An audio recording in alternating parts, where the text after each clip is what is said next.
when your name is written in all caps letters. So you get your driver's license, you write one way, and your driver's license, your name all caps. You buy your house, your name is this way. On the paperwork, Michael Small. All caps. You get a summons. Why do they call it a summons? Because this is a legal fiction. What do we mean by legal fiction? A legal fiction, or a person, or a legal person, or an entity is all the same for the word corporation. Why is that relevant? First of all, you say you can't do this to me, I'm a person. A person is a corporation. This is exactly why they can do what they're doing to you. Because you're a corporation. So they'll use a word that you feel you have overstanding in, just so you can use it to subject yourself to their jurisdiction. You say you can't do this, I'm a minority. Well, by law, the word minority means an adult that thinks in an adolescent state of mind or younger. If you look up the word minority, it means that you're an adult that thinks like a child. That's why you need their intervention when you get married. You need a third party to watch you two children. Because y'all not going to be able to have this by yourself. We're going to make sure y'all behave. And if y'all got a problem, you'll come to us so you can solve it. Because y'all incompetent. So you can't go into contract with each other. Y'all need us. Minority. That's what it means by law. I ain't make it up. Go online. Type in legal dictionary. Type in the word minority. And then see. It's an adult that thinks like a child. So you say, you can't do this to me. I'm a minority. I'm a person. A person is a corporation. A minority is an adult that thinks like a child. And these are legal words. You can't do this to me, I'm black. That means you're dead. Legally. I'm a black minority. I'm a person that's a black minority. Either way you go, you're locking yourself into some stuff you don't need to be in. You gotta learn how to disassociate yourself from the words that you've grown accustomed to using to identify yourself. So, they'll summons you, because a legal fiction by law is a corporation that doesn't have a physical body that acts as a person. This is why if you had, let's say, child support, so you couldn't be able to open up an account because they'll take monies out your account, or you owe a credit card company and you're afraid that they're going to take monies out your account, you create a corporation, and all of a sudden, they don't take money out your account. Because the corporation acts as a person, minus a body. It's called a legal fiction. So they'll summons the legal fiction. Why do they summons the legal fiction? Well, when you summon something, you're calling on the spirit. They know that this person, which is the corporation, another word for corporation, person, they know that this person doesn't have a physical body. So, if I summons you to court, I have to write this name in all caps because this name is the one that pertains to business. The problem is, I know this business is a person without a body. So what I have to do is summon the spirit of this business in hopes that something shows up in court. So I'm going to ask, when I give you the summons, that you appear in court. So they'll ask that you appear in court based on the summons they give you. Poof, and you appear. And they say, yo, it actually has a body. So they summons you to come to a court and appear. Thus the term transmitting utility. They call this the transmitting utility.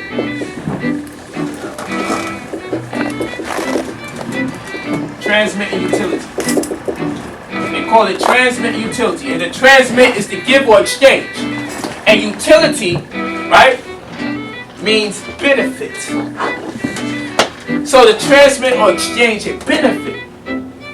But in order for you to transmit or to exchange or give a benefit, you need a conduit. You need a medium to get this exchange for. And that's why the debtor was created. So the debtor, which would be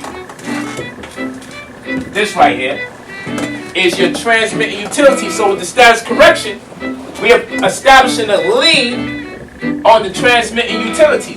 Not because we're mad at America, not because we want to fight, but because we want to confirm our commercial liability. We want to denote our political status. What we're saying is we want to make a distinction amongst the product and the organic living soul. That they are not the same thing. That there's a distinction that must be made. You understand what I'm saying? There is something that is different about this being versus this person. Product. This one is a product. So how could this product turn around and say I own a house? How could this product turn around and be an owner of a house? So this product, when it purchases something, is no different from you creating a corporation, purchasing on behalf of the corporation. You know the corporation isn't alive. So why should that corporation be entitled to the same benefits that a living being should be entitled to? So you have to be able to confirm that you are not a product of your environment, more rather, you intend to produce products in your environment. And once you can make clear that there's a distinction amongst this product and you that's alive, now you are able to reap the real estate and the tax benefits that come with true ownership. So first you have to have a status correction to make it clear that there's a distinction amongst these two, predicated upon your commercial liability. A lot of people get the status correction or some rendition of it, but they never make it clear that it is for transmitting utility lien purposes. Meaning that the reason why they're doing this in the first place is so they can reap the real estate and tax benefits of true ownership as a sovereign. That is missing. So what you wind up having is people that have fancy paperwork with even fancier titles that they cannot use for nothing. They have all this paperwork, but they can't make no money from it. It just makes them look good. It makes them feel good. But it has no substance. This is the problem.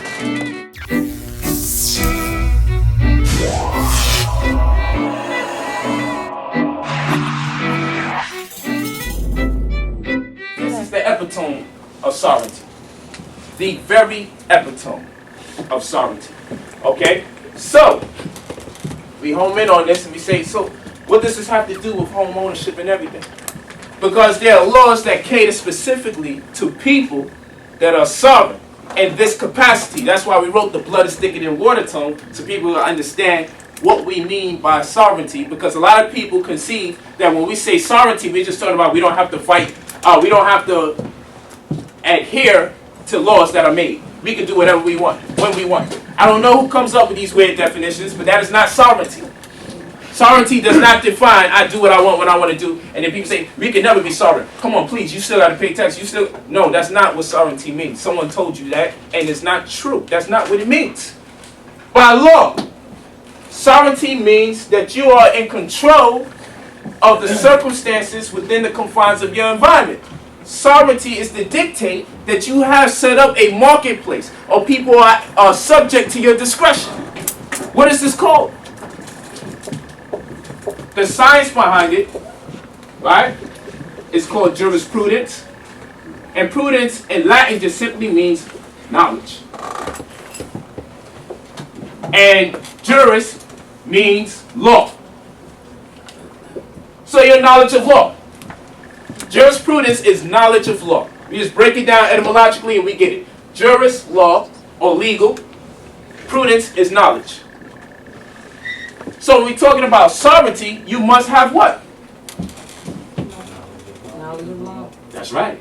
And your knowledge of law would give you the understanding that you need jurisdiction to establish your sovereignty. Juris means law or what? Legal. Metro PCS. And what is diction? We have a dictionary. It should really be called a definitionary. But we call it a dictionary. Diction in Latin just tells you spoken. Spoken. Diction is spoken. We go to this etymological root, it's going to tell you speak or spoken. The dictionary don't really tell you how to speak. It should be called a definitionary. But anyway, jurisdiction. So if you are sovereign, your legal interpretation of the law will tell you that you need to have jurisdiction. Jurisdiction, if you look up the meaning, right, it is your legal right or will to enforce law. is your legal right to enforce law. If someone doesn't have jurisdiction, they don't have the legal right to enforce law. What is being said based on your disposition as a sovereign? Sovereign people have jurisdiction because something is being said without even speaking, just by bearing witness to a sovereign. You understand what I'm saying? So what is being said? Because you have the right to execute law when you have your own jurisdiction. So this means an ownership. You confirm your sovereignty. Because when you own, you have tenants. When you own, people are subject to your jurisdiction. And we get this understanding from our jurisprudence. You understand what I'm saying? So now, we're going to go into what? What does it mean to be sovereign? Not what people say. Everything I'm giving you, I say, yo, go to Merriam-Webster's dictionary. Go to an etymological dictionary. Just stop listening to people. Just look up the words yourself. Because people be saying things and it becomes popular rumor. The word sovereign alludes to royalty. Point blank period. It denotes the fact that you're royalty. That's it. King or empress. That's all. And the king always has a jurisdiction. There's something to be said legally about the king's disposition. The king always has a territory, a place where he can legally or she can legally execute law. Because that is their circumstance. So no one could circumvent their authority once they confirm their ownership. You understand? So if we're dealing with the sovereign, we're dealing with the king or what we would call a queen or empress. And what makes you confirm your kingly or your female empress status? What confirms your status in law? If we go into law as we know it, when countries own land, they will be given an allodial title. Okay? When countries own land, they be given an allodial title. That's to confirm that they own the land. When an individual owns in a capacity like to that of a country, in common law, they would normally call it a fee simple relationship with the property. Fee simple. Fee simple will confirm on an individual scale the same capacity that a country owns land. You have a fee simple relationship with the land you own. And what would they call the land in this particular case? When you have a fee simple ownership. This means devoid of encumbrances, devoid of anyone's ability to circumvent your ownership and tell you that what you thought you owned, you really wasn't the owner of. We're taking it, we're foreclosing. When one cannot foreclose on a property that is yours because you have a fee simple ownership, what is the title for the land? What is the appellation? What is the description of the land when one owns and has a fee simple ownership with their land or their house? What do they call it? They call the land of the crown. I'm not making it up, so you look it up. They call the land a crown. Who wears a crown? Royalty. I don't make this stuff up, so I want you to look it up. When one owns in fee simple ownership, one has a fee simple relationship with something they own. And a perfected claim, and we're going to go over what a perfected claim is, as opposed to owning in a conditional interest, which is what most people own it. According to UCC 9-105 in lower case D in parenthesis, a debtor can only conditionally own. A debtor can only conditionally own. Many of us come to this world, we are thrusted into being debtors. A debtor can only conditionally own. So these conditions are subject to a third party, circumventing your ability to execute law at your discretion. Thus, you really have not established your own jurisdiction. GPS signal lost. And this understanding is called jurisprudence. So according to jurisprudence, you have to have a fee simple relationship with your property. In which case the property is considered the crown of the owner. This is law. This is not something I'm making up. the property is considered a crown in law. When you have a fee simple relationship, which is to say a perfected claim on the property. Perfected claim. These are terms that exist that I'm not making up. It's not the way I'm using the words. These are the terms. It's called perfected claim. You have to have a perfected claim in the property or the asset that you endeavor to own or that you say you own. In which case that land or that house will be considered the crown of the owner. So regular homeowners don't have a perfected crown? Oh, they don't have a perfected claim. Condition. They have a conditional ownership or conditional interest in the property. So, I mean, the key word I'm hearing you say is the perfected. That's right. And that root word perfected, who determined what is the perfect? I did. That's a very good question. You're from New York, so you know real estate is hell. Hell yeah. I've seen that hat. Yes. You told me from Brownsville, so you know we have hell in Brownsville. Oh yeah. So, that's a very good question. Who establishes what's perfect? Yeah. Well, to the average black power individual, the white man. We ain't gonna go there. Jurisprudence. That's what we're gonna call it. The legal understanding of law. That's it. These are the rules of engagement. That's it. We're not gonna try to transcend the rules of engagement. We're gonna deal with them as is, and we're gonna make change from the inside out. Because our consciousness is not limited to whatever someone says or decrees. We see the rules of engagement, and then we can start manipulating and remold things. We don't have to destroy the whole system. We just remold things to cater to our interests and our needs. So now, you asked a very good question. What does it mean, or who says what is perfected? Well, the question is not really who says it's perfected. It's how we perfect the claim. Because according to jurisprudence, you have these two things.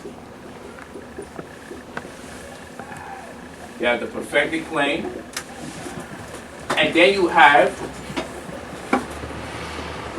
the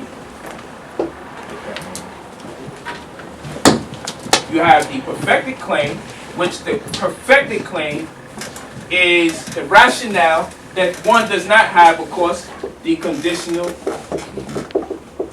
interest. This is very important for the buyer or the seller. We're going to tell you how to go into this perfected claim. Because what happens is, and this is all based on the status correction and the trust, which corroborates each other's testimony. This conditional interest, you're a person, you say, I want to get into real estate. This affects buyer and seller now. You can't have this. This conditional interest, you say, I want to get into real estate. But damn, you have people that want to squat on you when cause I tell my pops, yeah, I'm doing my thing with the real estate. You gotta be careful because you got niggas like me out here that sit up here and you know me, you know what I'm saying? So, it used to horrify me because I know the reality of the nigga that my pops is. So I know the reality, and it would horrify me, and I said, I'm leaving this alone because I definitely don't want to deal with people like my father when it comes to getting them out my property. So I'm like, man. But you see, what we've learned, the disadvantage in the real estate game is when people can default by acquiescence. They call it default by acquiescence. All right? When one can default by acquiescence, first of all, we know default alludes to some kind of bankruptcy. But the acquiescence part is the conflict that we're dealing with. It's the conflict of interest, literally interest. It's a conflict of interest or with interest when we talk about acquiescence, because acquiescence is the implication or even the intimation that one consents or confides in a transaction that took place. You understand? This is an intimation. These are vague words. When I say intimation or implication, it doesn't mean confirmation. I'm not trying to play with the words. You see, and that's where we deal with a condition. It's these weird words that don't really describe nothing in particular. It just alludes to something or implies something or gives an intimation about something, but never confirms something. Never solidified. Never to say the obvious. So we would just have to accept the conditions that comes with someone who files bankruptcy, or accept the conditions that we subject to based on law, okay, being practiced as it relates to admiralty, the laws that rule the seas when it comes to us owning our properties, because 85% of the trust that people use purportedly exists on water, which we know this is why they have jurisdiction, because they function based on naval laws, based on laws that rule the seas. That's why the trust that they have is a fabrication of an illusion that is precipitated by a de facto system, a system that uses the color of law, things that are illegal to execute. Okay? So people are able to default by acquiescence predicated upon what is called the conditional interest. We can't afford to deal with that. We don't want to deal with that at all.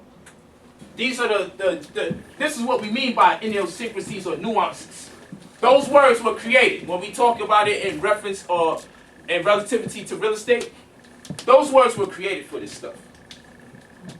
Okay, those are descriptory words that allude to vague things that put us into jams when it comes to purchasing properties.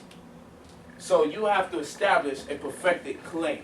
How you establish a perfected claim to protect you as the owner of property, right? Or to codify the rationale that you are the owner of property, to reap the real estate and tax benefits of having a property, because royalty does not pay, or sovereign people do not pay in the same conditions or circumstances as 14th Amendment citizens and the likes, because they are sovereign, and sovereign people are on a different playing field than the common man and the common woman.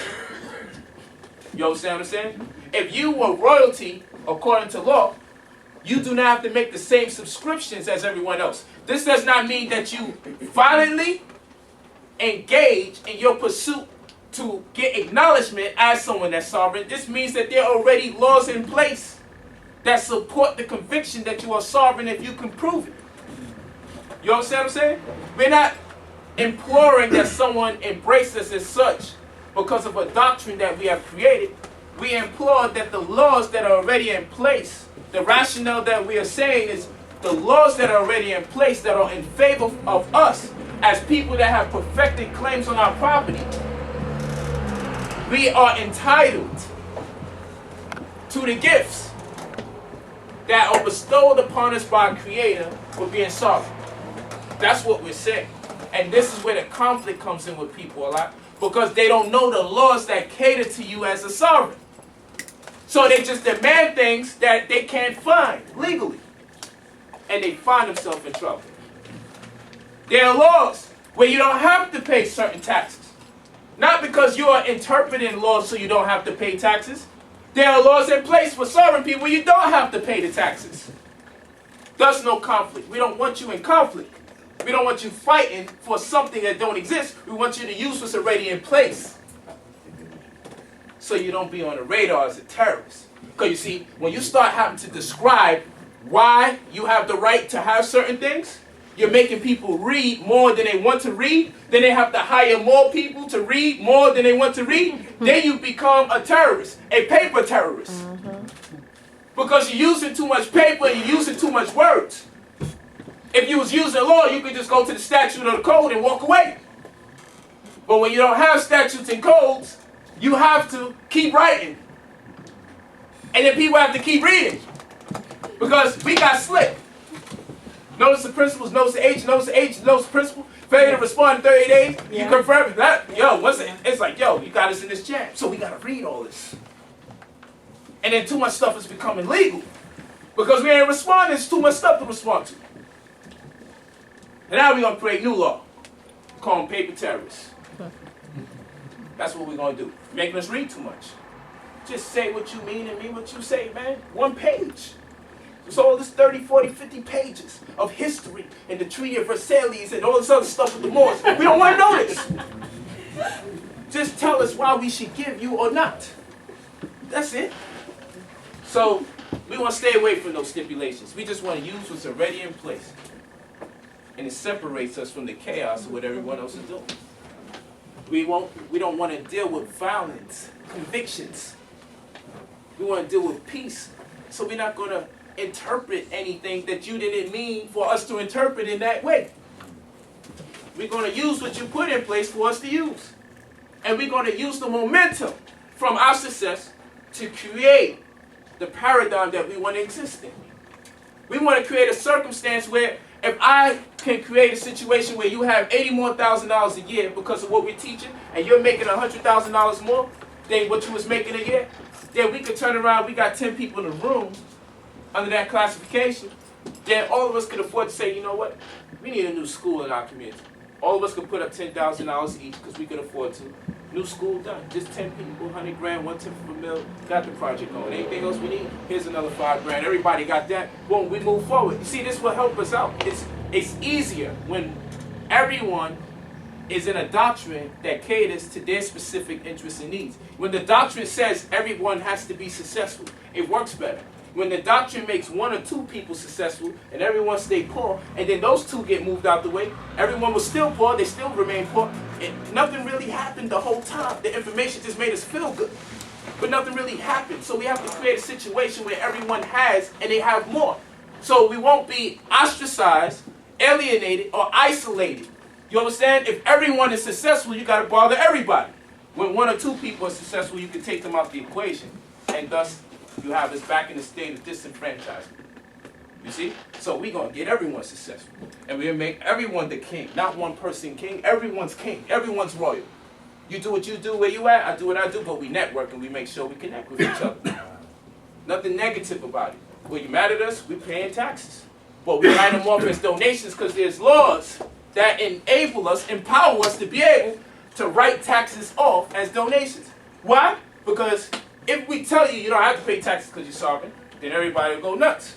So what we're going to do is tell you don't have to pay taxes because you're sovereign, but what we want you to do is to pay taxes, and then we pay you back the money later. See, a different way about it. So they use that. You see, that's law.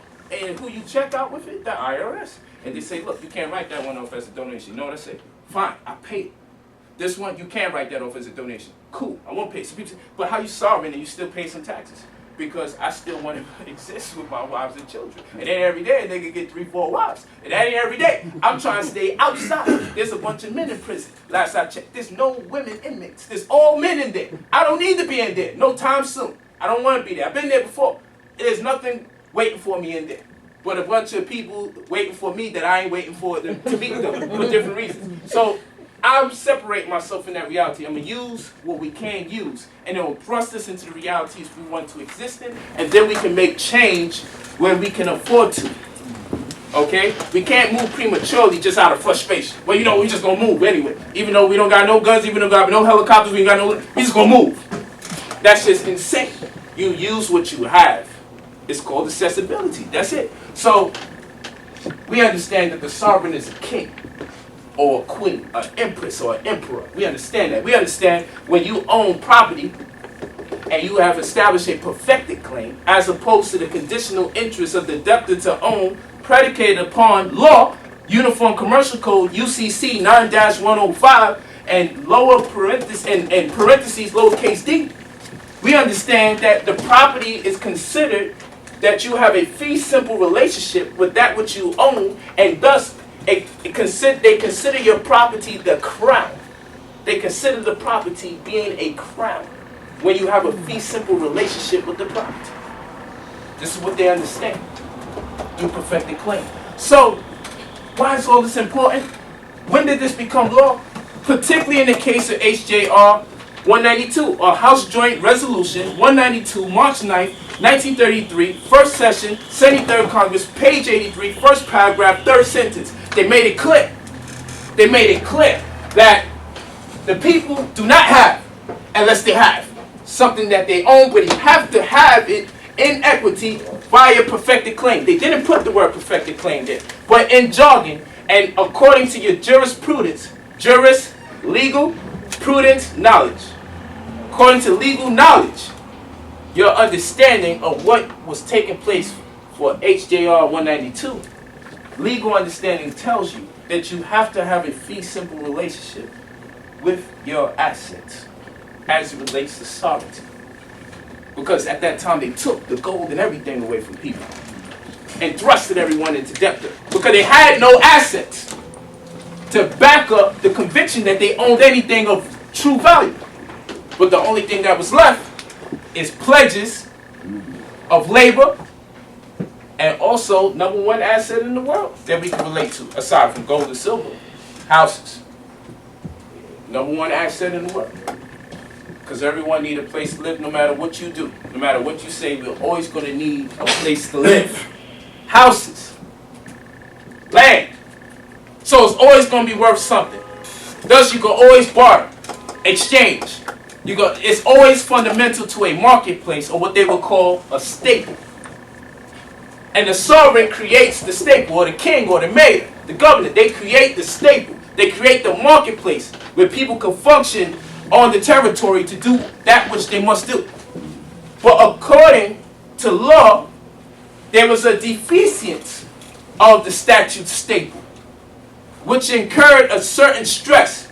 And the ordinance goes as follows, that you can conditionally own the property, but in the event that you wind up losing favor because of an agreement that you engaged in, the mayor could come in and become a tenant of the property.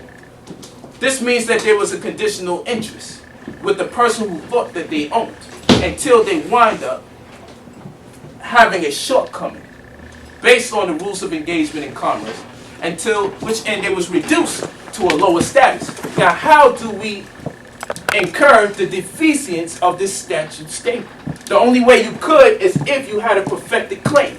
Law has been established in such a way that if you file a UCC-1, to start off with, a UCC-1 financing statement, this denotes the relationship with a creditor and a debtor. This is the relationship that the two of them have in regards to an asset.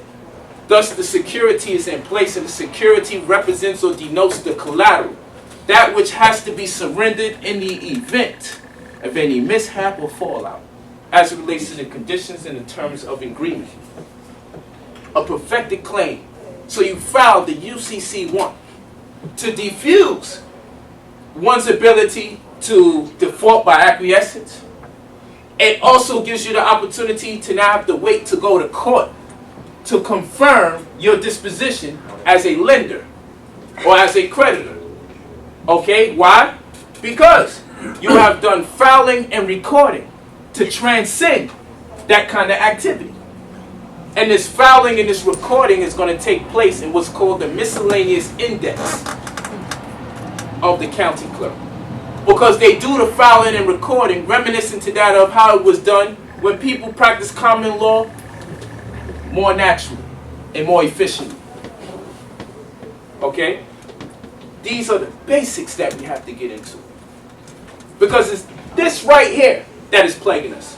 You have to have a perfected claim. Once you have the perfected claim and you file the UCC-1 financing statement as part of your status correction, you have to first confirm who and what you are not as it relates to you. Then when we take it to the trust, it relates to the property. But you cannot be considered property and try to own property at the same time. The eggs never say I own the milk. The milk don't turn around and say I own the eggs. There's someone who purchased both of those. Right now, we stand as the eggs or the milk. You understand? Our name represents a trust or a company or a corporation that has been used to generate revenue. You understand? So, this is the conflict. With the status correction, you have to identify the relationship amongst you and what they call the transmitting utility. The transmitting utility. This is why you have to do these things before you seriously say you're going to own property or sell it. Because once you do these things, you can buy properties for thousands of dollars cheaper. I'm here. Thursday, I'm out here to buy properties. I came out here to do that as well. And I said I'm going to teach class while I'm out here. I'm doing it for New Covenant members. My brother right here, actually, Salah Muhammad, New Covenant member right here, he's being trained so the people can go to him as a New Covenant member of California. Okay, he's being trained. He's going to be right under the wing. I'm flying our head caseworker here so I can enlighten him about the real estate laws in California as well, so he can know how to establish a revolving line of credit with the trust code. We create our own revolving lines of credit with our sovereign irrevocable private trust. We create our own. We enhance the credit system. We enhance it. And he'll tell you, because I'm flying the brother out. Brother Lawan Abram, our head caseworker, our sovereign and supreme grand ambassador of New Colony. Okay? And then I'm flying him out so he can help train this brother in the interim of me also doing the research for these properties, the due diligence to make sure that the laws cater to us as secured party creditors. So when I buy these properties for 3, 4, 5, 6, 7,000, that when I buy them, these properties are worth 10, 12, 14, 15, 20 times more than what I put in. So if I spend $3,000 on a property, I'm expecting the property to be over $30,000. And when I buy it, I'm buying it with no mortgage and no encumbrances, no past due back taxes, none of that. And when I buy the properties, I will not be paying taxes for 3 to 7 years, not because I'm belligerent and I believe because of some doctrine from some fanatical brothers or sisters that I don't have to pay, but because of the laws that are in place that I'm going to confirm with the IRS upon purchase. You do know I don't have to pay this, right? Can you send me something to confirm? Yes, you don't have to pay 3 to 7 years. Yes, I'm keeping this. I'm laminating it. I'm making copies of it. I don't want to hear nothing from nobody. That's how I live. And anyone that's New Covenant, when they got to do the paperwork, they tell you polite have you making copies of everything. Copies of everything. Even when we do our status correction, you have an affidavit of notary presentment. That is the table of contents for everything that we're doing in the status correction to confirm step by step what we're doing. And you have to mail it to 18 different agencies. There's times I tell people to make 71 or 72 copies, depending on their status correction, so we can send it to as much people as possible so they can be put on notice. And the table of contents for the sovereign irrevocable private trust will be the commercial affidavit of truth, which again lets you know all the components of the trust, that codifies the provisions and the construct of the trust in terms of how we execute it. Okay, the trust is just not the conventional trust, it is a package. It is consistent with the medical power of attorney, MPOA, in the event that your mental faculty, your ability to execute mentally has been perturbed or compromised. A lot of you being in an accident, you have somebody that you entrust that could fulfill your quest to make sure that these assets go to the beneficiaries in due time. These things are important. These things have to be in place. Okay? So you have this perfected claim that you established via UCC1. Okay? This financial statement. And we know that this UCC1 just merely identifies the relationship amongst the creditor and the debtor. It confirms the collateral. It lets us know, okay, you have this relationship with this person. You are the lender. This person is the borrower. And should you fail to commit yourself to these terms of agreement, no matter what the case may be, this agreement has been securitized via the collateral, and these are the terms and conditions in which we may function. Just because you are a creditor, especially considering the volatility of the economy today, there are even more lenient and supportive of creditors today than they were 10, 15 years ago. You have taxes that you don't have to pay just because you are a confirmed creditor and someone owes you something.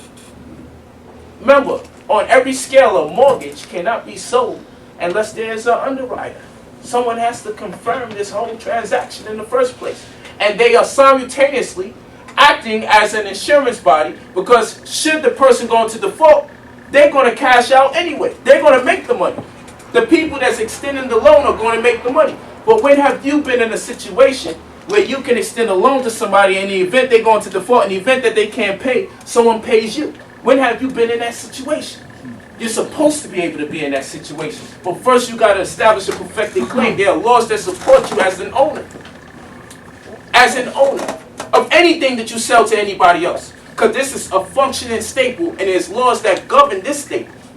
So you may step out of your jurisdiction, that which you own, to function in the laws that govern another person's jurisdiction, but by law, they have to have an underwriter in place under every circumstance or condition.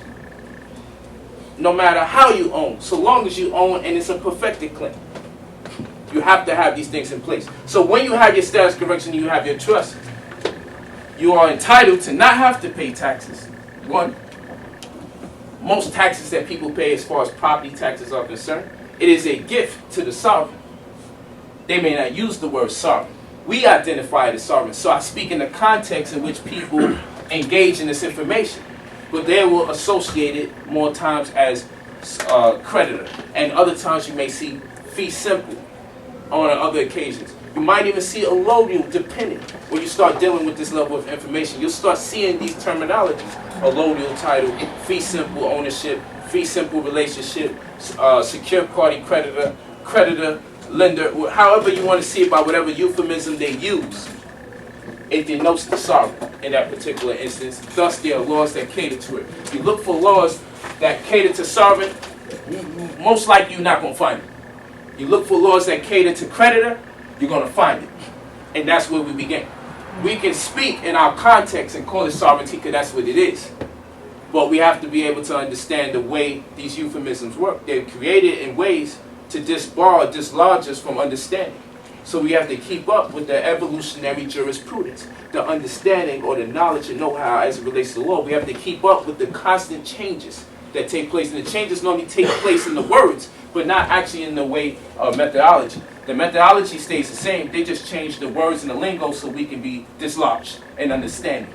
Okay? So we need this because you want to buy properties and be able to buy it for thousands of dollars cheaper so you could put it on the market for something reasonable because you might care that people are able to buy something that they don't have to die spending their life trying to pay for it, and thus the term mortgage. Because when you look up the word mortgage, we know that mort means death. Engage, as engage, is a pledge or agreement. So when you get a 30-year fixed rate mortgage, you're making an agreement that you're going to pay this until you die. Why do you want to spend your money on something that you have to pay for 30 years? That takes away from your spirituality. Because every day you're working to make money to keep a physical house. This physical house is more important than that physical house, but yet you need a place to live. But you should be spending that time devoting it to building your character, building yourself as a person, as a human being, to make yourself better and prepare yourself for your creator. But no, they want you to invest that time and energy on a physical object for 30 years. So you're making an agreement until you die. You're going to be paying this until you're of old age. This is horrible. 30 years to pay for anything is not what you need. With interest. With interest. And then, when you die, most times this property don't even get turned over to your family. It goes into probate. Because we didn't set up the trust in such a way that the provisions in the trust will follow your decree. This has to still function like a living trust. In which case, even when you're gone, people are still responding to your word. This is how a legacy is fulfilled. People should still be following your decree, even in your passing, if the trust is set up the right way. It should still be business as usual, as you decree. We should still be under the auspice of your jurisdiction, that which has been spoken via the trust. It gives you your ability to execute legally. You have the right. So we still should be under your jurisdiction if we are the beneficiary of your trust. No one should be able to come in and diffuse or impede on your family's ability to reap the benefits of something that was ordained for them to have. This stuff is very, very important. And sovereign people do not have to spend thousands of dollars to own property. That's insane. But you cannot be sovereign unless you own, which we call, you got to get your crown. You have to get your crown. You have to have on record that you own land or house. So people say, in order to be new covenant, this brother said you got to own a land or house. That's some pretty high expectations. Not when we buying land for $50 and $25 after we get our status correction and trust. Y'all see the videos? I got people on video happy as hell. I work in Whole Foods. I just bought a house for $50. No problem with that. And I bought another one the same day for $25. The problem with that is that it sounds like a lie. Because people are educated. And that's why I said at the beginning of the class, you have to be willing to put some of your education to the side to understand this information. It is the highly educated that I fight with the most. Because the uneducated didn't know in the first place, so they can take in. But the people who pride themselves, and I've been doing real estate for 20, 30 years. I got this license. How can you do this and you ain't got a license? Because according to law, I can set up a company that is a referral service for the buyer and seller. And I can charge a fee. And by law, I have the right to engage in real estate endeavors by setting up a referral service for the buyer and seller. I don't have to be licensed to do that. See, so the very question resonates ignorance. Because you are not abreast of the very law that you accredit yourself to know. So trust me, we know what we're doing. And as a sovereign, you shouldn't have to spend no thousands of dollars on properties. You should be buying them for the creditor rate, very cheap, selling it back, creating a marketplace of your own. That's what you should be doing.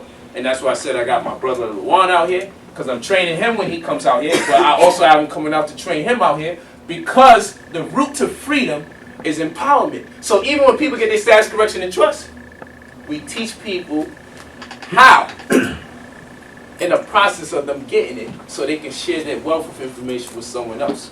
That's what we're big on, because you can't free people unless they know. Otherwise, you're a slave to who knows. We ain't foolish over here. We understand how this game been working the whole time. Someone hoards their information, and you have to be subject to them the whole time. But a true king doesn't have people subject to them in that way. A true king or empress creates a scenario where everyone can thrive and become a master of their own destiny. That is the concept of the American dream. This is why people leave one country, come here, complain about this country all you want. It still has a vast opportunity. You just have to be able to weave through its flux past legally.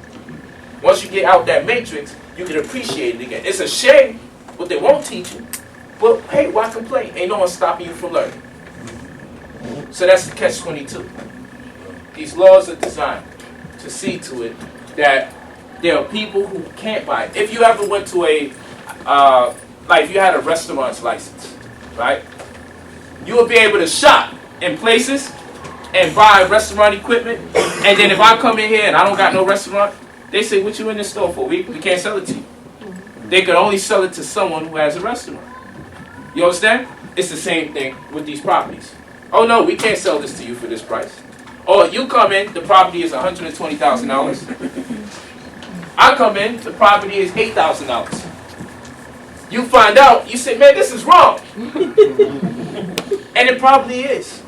But you know what? You have the ability to right the wrong by using your status to do what you want to do with it. That's what you have the right to do. So for me, I buy these properties, like the ones I'm going to buy the next week. I'm going to LA for this week, but I'm coming back out here. I'm buying these properties, and when people purchase it from me, I leave my books right in the living room. It's like, I'm going to educate you on how to keep this thing. Hopefully you'll listen. And I'm not going to sell it to you for this ridiculous price. I'm not going to do it. And I also teach people how to be in a position. But some people say, hey, I don't want to go through all the research and everything. Just sell it to me for the cheap price you got. I'm good. Because still nothing is beating buying a property from you, Polite, for 15 grand when it's worth 120. And the reason why we want to make this kind of money, because we discussed earlier, we have to make over $150,000 a year for us to even have an ability to sustain ourselves. We have to earn at least $150,000 a year. We at least got a 5-year window where that's relevant before that change. So we need something that's giving us money by the thousands, or something that we can sell by the thousands that cost less. It's easier to do it this way because everyone needs a house. And if you can create a situation where people can buy something that is worth $15,000, pardon me, where they can buy something for $15,000, but it's worth $150,000 or it's worth $100,000, you created leverage for that person because they're not spending remotely close to what their property legally appraises for. And if we study the equalization ratio or the tax equalization ratio, we can turn around and conceive, you know what? We can handle these taxes per $1,000. This is all we're going to get charged legally. And if you know about your assessor's office and you go to your assessor's office and you find out what they're charging for the comparables, the properties that are in and around the vicinity of the property that you have invested interest in, you thus can still lower what they charge for the property taxes over there. And then if you have your sovereign irrevocable private trust, the components in there, in addition to your status correction, that corroborates the testimony of the sovereign irrevocable private trust, it will confirm that you shouldn't even be paying taxes at least for 3 to 7 years on your property. These are the things we educate people in, because if you're no longer paying property taxes, if you're no longer paying for a mortgage, and you only pay $10,000, $15,000 for the property that you win, but your property is worth over $100,000, if you ever got into a jam, a second mortgage is nothing to you. Because you ain't been, and first of all, you won't even need it, unless you just want to invest it in something else. But why would you even do that to the property that you live in? Why even play that game when you can turn around and you could buy 5 or 6 more properties just with what you were spending on mortgage? Why would you even? Why? Son, stop playing. Learn the language, homie. Tour. Yeah, Hanuki hen has a no epic net the water to rain. Okay, until Taprifoni, Harry, Jadu Sanu, Ned Napora to Hurry. So a hazy, he again Hador, Yakutanka lose near we or reform. What a long guy, care we only support. Putem Sanu, Chiati, only support. Haji Parade, yeah, we uri habo. Kalonza Ulia, Kiati, only beat my glory. Are you back now? Roll back, huh? Kiati, Usi the poor, Miati, Uni Nazor. Fakador Manu, Kiati, Urikator, Rakus Galo, we are Ugi, Nusor. One Kalapa, Kiati, Ubi Pandor, Warwa, Hefilo, Haviati, Ugi the Tor. Until Taprifu, he has in a war. Vamos, Jenny, Iri Fasora. How deep the ass is Uni Sakor. Sofa, Fagon, Azul, until Taprifuni, Haren, Hiaki, Chatu Sanu, until Taprifuni, Haren, Hiaki, Chatu Sanu,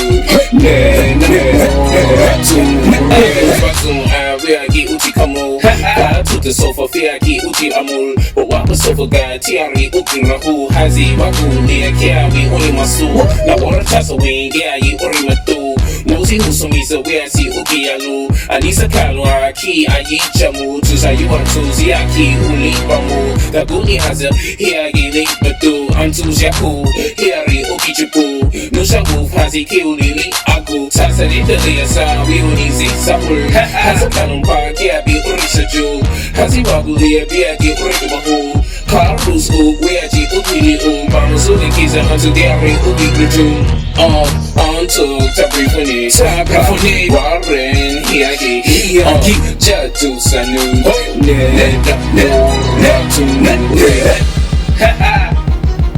Never water to rain.